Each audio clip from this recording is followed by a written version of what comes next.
C'est un projet de loi qui fait polémique. En Italie, une députée a déposé un texte qui sanctionne les directeurs d'écoles publiques qui s'opposeraient aux symboles chrétiens de Noël dans leur école comme les crèches. Alors les explications avec notre correspondante en Italie, Natalia Mendoza, et je vous propose d'en parler juste après dans Punchline. C'est une initiative qui soulève la polémique en Italie. Un projet de loi déposé la semaine dernière par une élue du parti d'ultra-droite au pouvoir, Fratelli d'Italia, qui s'élève contre certaines écoles publiques qui choisissent de présenter Noël comme une fête hivernale sans aucune référence religieuse. Le projet de loi prévoit des sanctions contre les directeurs d'établissements qui s'opposent aux initiatives pour célébrer Noël dans la tradition chrétienne, comme l'installation de crèches, des pièces de théâtre ou d'autres initiatives liées aux célébrations de Noël et de Pâques. Si le texte est adopté, il sera interdit d'interdire les crèches de Noël dans les écoles publiques italiennes, une perspective qui a soulevé un tollé. Le président du syndicat des directeurs d'établissements scolaires estime qu'imposer les traditions n'est pas la solution. Je cite, « Nous vivons dans un pays laïque », a-t-il rappelé. Pour sa part, l'opposition y voit une façon pour le gouvernement de promouvoir un agenda conservateur qui instrumentalise la religion à des fins politiques. Alors pour rappel, à l'inverse, en France, on s'indigne quand une crèche est installée dans une mairie ou même en couverture d'un magazine 48 heures avant Noël. On l'a vu cette semaine. Pourquoi est-ce que les symboles de Noël font peur à certains, Judith Vintraube ? Alors moi, je distinguerais les choses. Ça me paraît pas absolument indispensable d'installer des crèches dans une école, par exemple. L'école est soumise à assez de tensions, notamment de la part de l'offensive frériste, notamment d'une religion qui est l'islam et une certaine conception de l'islam, pour ne pas ouvrir une brèche dont profiterait ce courant-là pour installer des crèches à l'école. Donc ça, c'est une façon, Judith, du coup, de plier à certains mouvements, certaines idées. L'école publique doit être un espace neutre du point de vue de la religion. Voilà, ça me paraît pas gâcher le Noël aux gens. Par ailleurs, Noël est une tradition à la fois religieuse et culturelle. Je ne crois pas qu'un Français musulman puisse se sentir offensé par la présence d'une crèche sur une place ou même, allons-y, dans un bâtiment public. Mais vraiment, je mets l'école à part.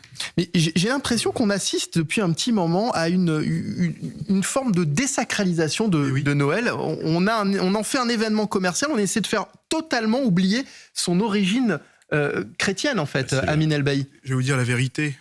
Je sais que ça peut vous heurter sensiblement. Moi, je suis de culture musulmane. Il y a une semaine, pourquoi est-ce que vous voulez que ça me heurte ?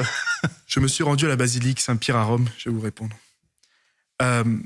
Où j'ai croisé d'ailleurs des compatriotes juifs, des compatriotes chrétiens. Et ce n'était pas pour moi un pèlerinage chrétien, mais plutôt une source d'inspiration culturelle chrétienne.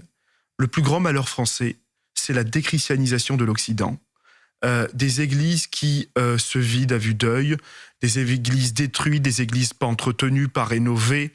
Moi, je serais favorable demain à ce que des crèches de Noël puissent être installées dans les écoles pour ne pas renoncer quand même à 2000 ans d'histoire chrétienne. Et ce n'est pas faire offense à la loi de 1905. Pardonnez-moi, mais la loi de 1905, c'est un esprit de séparation, bien sûr, mais de tolérance surtout. Et Noël est aussi fêté par des compatriotes juifs, des compatriotes musulmans et des laïcs, parce que ce n'est pas seulement une fête religieuse dans la société contemporaine française, c'est aussi une fête culturelle. Et quand Madame Elena Dely, commissaire européenne à l'égalité, nous dit que Joyeux Noël n'est pas un terme inclusif, quand vous avez la Commission européenne qui préfère accueillir le FEMISO, des associations proches de l'idéologie des frères musulmans, plutôt que de défendre les civilisations et l'héritage culturel chrétien de l'Europe, alors on peut se poser des questions. Et si vous voulez même une solution juridique et politique encore plus élogieuse, eh bien il faut inscrire dans la Constitution l'héritage culturel chrétien de la France, dans le respect de la loi de 1905, bien évidemment. C'est une fête culturelle, Noël, nous dit Amine El-Bailly, mais pourquoi vouloir à tout prix nous faire oublier ses origines chrétiennes ? C'est une fête religieuse. C'est la nativité. Ouais, mais François, on essaie de faire totalement oublier cet aspect-là. Je ne suis pas chrétien, je fête Noël. Non, mais Attendez, François, c'est une fête religieuse. Oui, mais quand on ne veut pas mettre de crèche dans des écoles, mais qu'on fait faire des dessins de Noël aux enfants, c'est qu'il y a quand même quelque chose d'assez étrange. Après, les cadeaux de Noël, c'est les cadeaux des rois mages. Hein. Et goûter de Noël à l'école, c'est religieux. Ensuite, certains ont transformé cette fête religieuse en fête culturelle, avec l'avènement du Père Noël, et en disant, on va faire des cadeaux à tout le monde. Et tout le monde profite de Noël, qu'on soit juif, musulman, tiens, c'est OK. Mais au départ, c'est quand même une fête religieuse. Moi, hier soir, il y a le patriarche des Chaldéens de Bagdad qui était à Sarcelles, et je peux vous dire que pour les chrétiens, Noël, c'est une fête religieuse. C'est la nativité. Voilà. Alors qu'après qu'on ait profité de cette fête religieuse pour en fait une fête culturelle, alors comment ça, Louis? Alors effectivement, à partir du moment où c'est une fête religieuse, tout ce qui se rapproche à Noël a un rapport religieux. Et avec la loi de 1905 et la séparation des églises et de l'État, normalement, on ne peut pas, dans un lieu public, valoriser Noël dès lors que c'est religieux. Bon, d'où les sanctions par un certain nombre de tribunaux administratifs, sauf dans des villes où c'est historique, ça fait longtemps, donc le Conseil d'État trouve une espèce de jurisprudence médiane en disant, là où ça se faisait avant, on va rien dire, mais les nouvelles ne peuvent pas. Mais c'est religieux. C'est l'artisanat local. Voilà, mais c'est religieux. C'est religieux, il ne faut pas l'oublier. Mais effectivement, certains disent, puisque c'est religieux, il ne faut rien faire.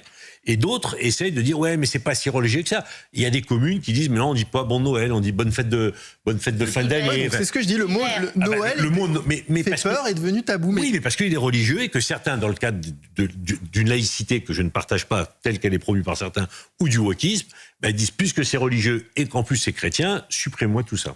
Oui, mais est-ce que ce n'est pas finalement, Philippe David, d'une certaine façon, le sacré qui fait peur aujourd'hui? Philippe David, je pensais que vous viendrez en Père Noël aujourd'hui, d'ailleurs. Voilà, j'étais un petit peu déçu, je vous le dis.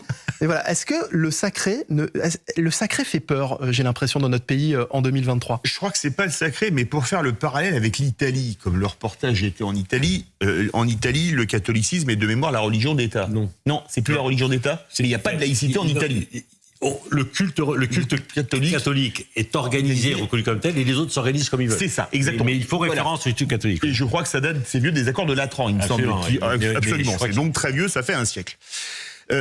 En France, on a quand même une chose, je pense, qui a profondément marqué l'inconscient collectif, et on revient au sacré, ça a été les guerres de religion, notamment entre les catholiques et protestants. Ça a commencé à l'époque de la Saint-Barthélemy, On est quand même au XVIe siècle, la fin des guerres de religion. De mémoire, la dernière, c'est la guerre des Camisards qui se termine en 1702, c'est-à-dire en Lozère, pardon.